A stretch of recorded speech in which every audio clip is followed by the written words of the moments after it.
Hello friends, मेरे channel back to the basics में आप सभी का स्वागत है। दोस्तों, यूपीएससी सिविल सर्विसेज एग्जामिनेशन 2025 का जो फॉर्म है वो आ चुका है। आज शाम 5 बजे से आप उस फॉर्म को भर सकते हैं। लास्ट डेट जो है फॉर्म भरने का आई गेस 11 फरवरी है। तो 11 फरवरी तक आपको रुकने की जरूरत नहीं है। कई लोग ऐसे रोने लगते हैं कि लास्ट टाइम में जो है फॉर्म नहीं भरा जा रहा है, ठीक है, वेबसाइट पर ट्रैफिक बहुत ज़्यादा है एंड सो ऑन, ठीक है। तो वो सारा कुछ आपको करने की आपको बिल्कुल भी जरूरत नहीं है। आज भी फॉर्म भरने की जरूरत नहीं है। ऐसा नहीं कि आप आज के आज फॉर्म भरना स्टार्ट कर दें, but within next 3 days, 4 days, 5 days, 1 week यदि आप यूपीएससी सिविल सर्विसेज एग्जामिनेशन 2025 की आपने तैयारी कर रखी है, आपको लगता है कि आपकी तैयारी पुख्ता है, ठीक है, तो आप उसका फॉर्म नेक्स्ट 3 से 4 डेज के अंदर अंदर में भर दीजिए। अब इस एग्जामिनेशन से रिलेटेड, स्पेशली फॉर्म भरने के प्रोसेस से रिलेटेड क्या क्या इंपॉर्टेंट चीजें हैं वो मैं आपको बताऊंगा। लेकिन आगे बढ़ने से पहले अगर आप लोग चैनल पर न्यू हैं तो चैनल को सब्सक्राइब कर दीजिए, ठीक है, और बेल आइकन प्रेस कर दीजिए ताकि जितने भी रेलेवेंट कंटेंट है वो आपको आसानी से एकदम तुरंत डायरेक्ट मिल सके।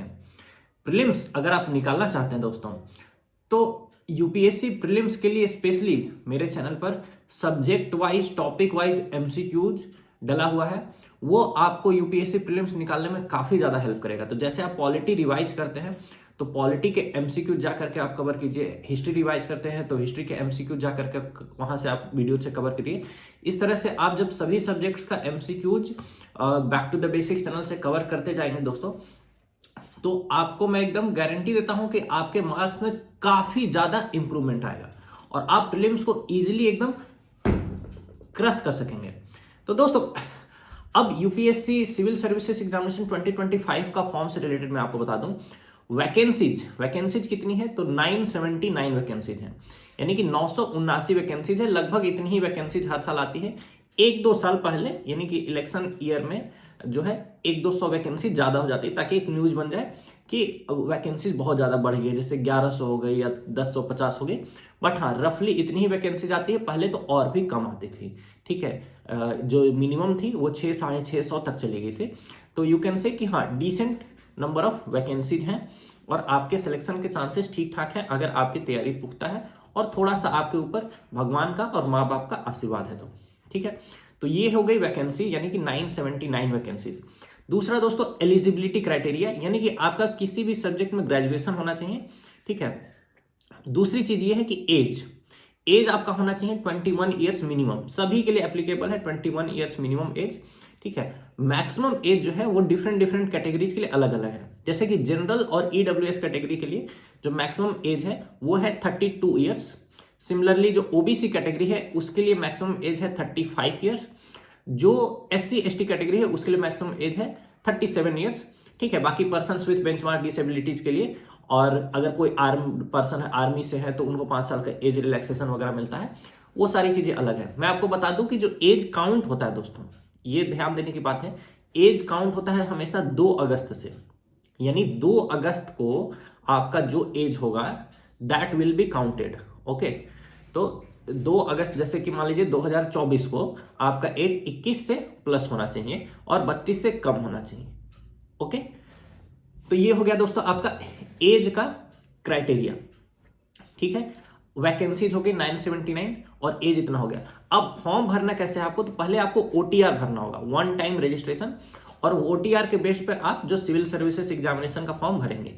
अगर आप पहले से ओटीआर भरे हुए हैं, जैसे कि आप पहले से एग्जाम दिए होंगे, ठीक है ना, यूपीएससी के द्वारा कंडक्ट किया हुआ कोई भी एग्जाम, ठीक है, स्पेशली सिविल सर्विसेज एग्जाम दिए होंगे तो भी, तो आपने जो ओटीआर भरा हुआ है वो डिटेल डायरेक्टली ये फेच कर लेगा, यानी कि आपके बेसिक डिटेल्स ऑलरेडी भरे हुए होंगे। नहीं तो आप ओटीआर मतलब नए सिरे से भर सकते हैं, यानी कि 1 टाइम रजिस्ट्रेशन आपको पहले करना है फर्स्ट स्टेप में।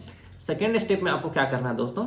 सेकेंड स्टेप में आपको करना है सिविल सर्विसेज एग्जामिनेशन का फॉर्म भरना है। तो ये 2 स्टेप में है, ठीक है।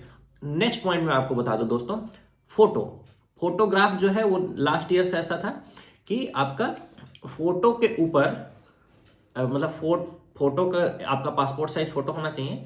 तो उस फोटो में रफली 75% पोर्शन आपके फेस का होगा, ठीक है। और उस फोटो के नीचे आपको नेम अपना लिख देना है। जैसे कि मेरा नाम है मान लीजिए आनंद मोहन, तो मैं लिख दूंगा नाम आनंद मोहन और डेट लिख दूंगा। जिस भी डेट को वो फोटो खींची गई है, वो फोटो आपको कोशिश करना है कि बहुत ज्यादा पुरानी ना हो, ठीक है। ऐसा उसमें मैंडेटेड है कि कुछ 3 मंथ से ज्यादा ओल्ड नहीं होना चाहिए। आप तुरंत का ले लो, उसमें कोई दिक्कत नहीं, 1 दिन पहले का ले लो, 2 दिन पहले का ले लो। दूसरी बात क्या है कि फोटो कितनी थोड़ी ज्यादा पुरानी भी उससे फर्क नहीं पड़ता, नीचे जो डेट लिखा हुआ है वो रिसेंट का होना चाहिए। यानी आप जिस दिन अप्लाई कर रहे हैं उसके 1-2 दिन पहले का आप उसमें डेट डाल करके उसको अप्लाई कर दीजिए। हाँ, अब बहुत पहले प्राचीन जमाने का फोटो भी मत डाल दीजिएगा, क्योंकि मिसमैच होने पर, मिसमैच तो नहीं होगा, ठीक है, बट आपको क्या होगा ना कि जब आप प्रीलिम्स एग्जाम दे रहे होंगे, देखिए फोटो या सिग्नेचर जब सही से नहीं आता, तो मैं आपको बताता हूं कि होता क्या है। जब आप प्रीलिम्स एग्जाम एग्जैक्टली दे रहे होते हैं, तो एग्जाम के बीच में ही जो इन्विजिलेटर होते हैं, ठीक है, जो वहाँ सेंटर पर जो लोग प्रेजेंट रहते हैं, उनमें से एक आदमी 1 से 2 फॉर्म लेके आएगा और वो फॉर्म आपको भरवाएगा, और वो फॉर्म के बेसिस पर मतलब आप एग्जाम देंगे, 100% आप देंगे। थोड़ा बहुत फोटो समझ में आ रहा है नहीं समझ आ रहा है उससे कुछ फर्क नहीं पड़ता है, लेकिन एग्जाम के बीच में, और एग्जाम है मात्र 2 घंटे का, एग्जाम के बीच में आपको 2 मिनट के लिए, 3 मिनट के लिए, 5 मिनट के लिए डिस्टर्ब किया जा सकता है, इनकेस कि आपका फोटो या सिग्नेचर का प्रॉब्लम हो रहा है तो। ओके, इसलिए मेक श्योर कि इस तरीके का कोई भी प्रॉब्लम ना हो।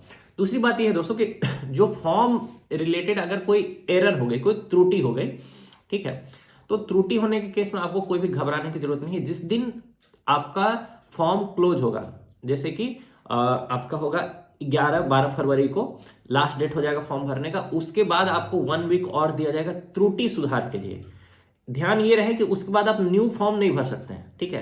यानी कि फॉर्म आपको अप्लाई कर देना होगा आज शाम 5 बजे से लेकर के 11 फरवरी 2025 के बीच बीच में। आपको अगर पता चल गया कि मेरे फॉर्म में ये त्रुटि रह गई है, गलती रह गई है, कुछ मैंने गलत जानकारी भर दी है, ठीक है, डेट ऑफ बर्थ आगे पीछे हो गया है, नेम में कुछ स्पेलिंग मिस्टेक हो गया है, ऐसा कुछ भी आपको लगता है, तो वो त्रुटि सुधार ही आप कर सकते हैं अगले 1 हफ्ते में, ठीक है। यानी कि 11 फरवरी 12 फरवरी के बाद जो 1 हफ्ता है, उस 1 हफ्ते में आप त्रुटि सुधार कर सकते हैं। लेकिन ध्यान रहे कि ये सब त्रुटि सुधार इन सब की आवश्यकता ही ना पड़े, तो वो ज्यादा बेहतर होगा, ठीक है। इसीलिए आप कोशिश करें कि जो भी है एक बार में ही अच्छे से फॉर्म भर लें, ठीक है। एक बार देखिए, मैं कितना भी बता दूं या किसी भी यूट्यूब पर आप कितना भी देख लीजिए, उससे फर्क नहीं पड़ता। आप एग्जैक्टली वेबसाइट खोलिए यूपीएससी का, ठीक है, उसमें ओटीआर के में जाइए, सेक्शन में जाइए, ओटीआर भरिए, देखिए कि क्या क्या मांग रहा है। नेक्स्ट सेक्शन में जाइए, देखिए कि क्या क्या मांग रहा है। उन डॉक्यूमेंट्स को उसी अकॉर्डिंग अरेंज करिए। जेपीजी में जो मांग रहा है उसको जेपीजी में करिए, पीडीएफ में जो मांग रहा है उसको पीडीएफ में करिए, ठीक है। जितना साइज में मांग रहा है उतने साइज में अरेंज करिए, ठीक है। एक दिन आपका टोटल वेस्ट होगा, मैं कह सकता हूँ कि फॉर्म भरने में, ठीक है ना। मतलब वैसे फॉर्म भरने का काम 10 से 15 मिनट का होता है, सच बात यह है, लेकिन हम लोग इतने डर डर करके भरते हैं, और डरना भी जरूरी है, क्योंकि एक छोटी सी मिस्टेक आपको बाद में भारी भी पड़ सकती है। इसीलिए एक पूरा दिन आपको फॉर्म भरने के लिए आप दे लीजिए। अगर आज देने की इच्छा है तो आज, नहीं तो 3-4 दिन 5 दिन के अंदर अंदर में अपना फॉर्म अच्छे से भर लीजिए, लेकिन ध्यान रखते हुए, गलती ना होने की संभावना हो तो ज्यादा बेहतर होगा। किसी भी चीज से संबंधित आपको अगर कोई चीज नहीं समझ में आ रही है, आप सीधा जो है यूपीएससी की वेबसाइट पर जाइए, और हेल्पलाइन नंबर्स दिए हुए हैं, हर चीज का अलग हेल्पलाइन नंबर है, ठीक है। मैं हेल्पलाइन नंबर बता देता, अगर एक होता तो हर एक चीज का अलग अलग हेल्पलाइन नंबर है। सर्टिफिकेट से रिलेटेड अलग है, ठीक है, जैसे ईडब्ल्यूएस ओबीसी सर्टिफिकेट एग्जैक्टली किस फॉर्मेट में चाहिए वगैरह वगैरह, वैसे सारी चीजें पता है। फिर भी आपको जैसे कोई मान लीजिए डाउट आ रहा है, कंफ्यूजन आ रहा है, तो वहां आप कॉल करके पूछ सकते हैं। बट अगेन, जैसे जीवन में धैर्य की आवश्यकता होती है, यूपीएससी हेल्पलाइन में अगर आप बात करके कोई भी जानकारी लेना चाहते हैं, तो आपको अत्यंत धैर्य दिखाना होगा। वो लोग आपसे बात करेंगे, लेकिन कई बार आपको कॉल करना होगा, बैक टू बैक कई बार आपको कॉल करना होगा, तब शायद आपकी बात हो जाए, ठीक है। बात हो जाएगी, नो डाउट, मैं आपको बता रहा हूं, लेकिन आपको कई बार आपको कॉल करना होगा, क्योंकि उनका लाइन बहुत ज्यादा बिजी रहता है, स्पेशली इस टाइम में। यही काम आप 2 दिन पहले करते तो शायद उतनी बिजी नहीं होती लाइन, या फिर फॉर्म फिलअप के बाद आप करते तो उतनी बिजी नहीं होती। But in this season their line is totally busy, मतलब मोस्ट ऑफ द टाइम हो सके घंटा आपका कॉल करने में लग जाए और आपकी बात ना हो पाए। तो दोस्तों, ये थी आपकी एज से रिलेटेड जानकारी, वैकेंसीज, ठीक है, और आपका अदर चीजें जो आपको ध्यान रखना चाहिए यूपीएससी सिविल सर्विसेज एग्जामिनेशन का फॉर्म भरने से पहले।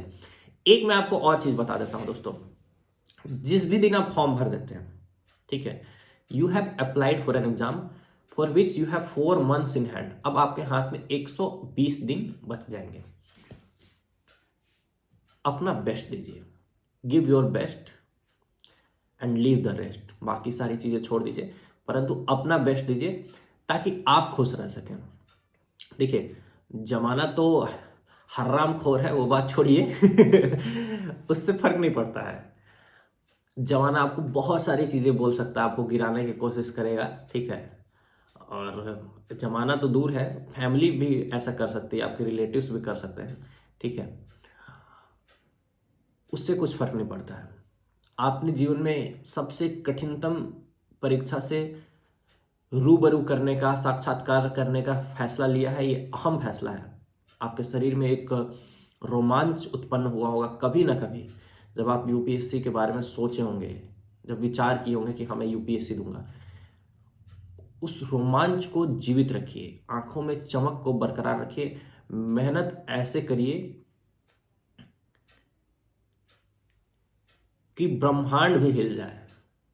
अगर ब्रह्मांड भी अंततः आपको रिजल्ट ना दे तो ब्रह्मांड भी रोए कि इस इंसान को तो रिजल्ट देना था, चलो किसी कारण से मैं बाध्य हूं इसको रिजल्ट नहीं देने के लिए।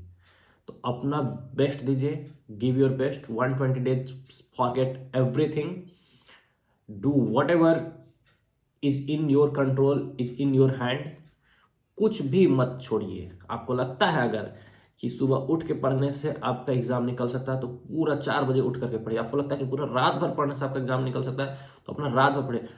जो भी आपको लगता है कि मैं कर सकता हूं एग्जाम से पहले पहले, वो सारा काम कर दीजिए ताकि बाद में पछताना ना पड़े। बाद में पछतावा सिर्फ एक बात का होगा कि मेरी मेहनत कम रह गई थी। बाकी हरामखोर दुनिया कुछ भी बोले, उससे आपको कुछ फर्क नहीं पड़ना चाहिए। हाँ, लेकिन अगर आपने मेहनत कम की तो आपका सर हमेशा झुका रहेगा, आप अपने आप को डिफेंड नहीं कर पाएंगे। Sorry for the abusive words दोस्तों, लेकिन मैंने आपको एक रियलिटी से वाकिफ कराने का बस प्रयास किया है। अपने प्रयास में कोई कमी मत करिएगा, अपना बेस्ट दीजिएगा। बाकी कोई कुछ बोले तो उसको ऐसे मारिएगा। फिर चैनल को सब्सक्राइब करिए और वीडियो को अपने दोस्तों के साथ शेयर करिए। जो कंटेंट प्रीलिम्स के लिए अवेलेबल है वो आपके लिए बहुत ज़्यादा हेल्पफुल है। जो topic wise, subject wise MCQs हैं, that is going to be very very helpful for you to crack this examination. So follow it and hopefully आपको जल्द से जल्द सफलता मिलेगी। धन्यवाद।